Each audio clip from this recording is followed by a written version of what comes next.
Another Dean Koontz that I read a few months ago is The Voice of the Night. It's quite a short novel, only about 270 pages or so. There's not a lot of font on each page, type on each page, so it's quite a short and quick read. It's a sort of coming-of-age horror thriller. It's about two young boys, one called Colin and his friend Roy. Colin is the, shall we say, idealistic and innocent one. Roy isn't.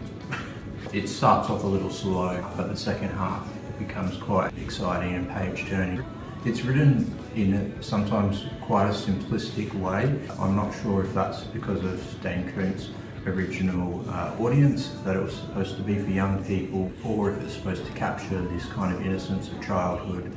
I think it's perhaps for a later teenage audience because it is a little bit horrific at times. I think it's an effective little shocker and it's bookended nicely. I'll give it 3.5 Grisbys. It's quick, easy read. Another Liane Moriarty that I read last month is 9 Perfect Strangers.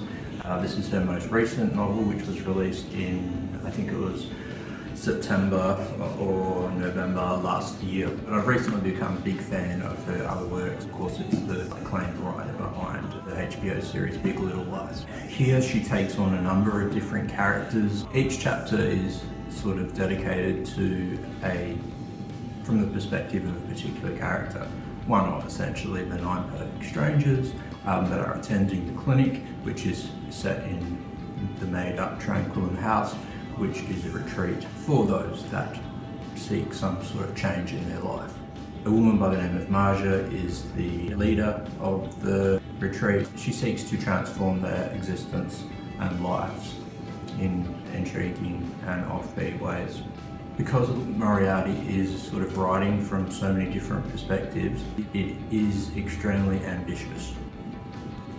There are a lot of male characters. She doesn't often write from male perspective. I think she's got a keen eye for male characters from their perspective through the eyes of the third person unseen narrator. I found it really refreshing that she was writing from so many different perspectives, but also somewhat frustrating that my attention was being pulled here and there when I really just wanted to get into the guts of the novel.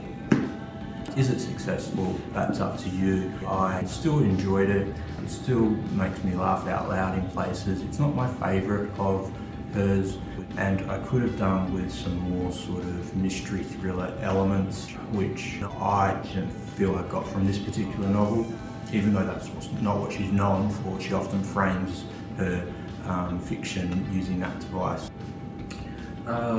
It has a couple of little twists, and indeed what does happen halfway through the novel leads to a number of chapters where I just wasn't buying what was happening to the characters. It's not exactly what I wanted out of my Tranquillum House experience, but it did still have its moments, so I'm giving this 3 Grisbys.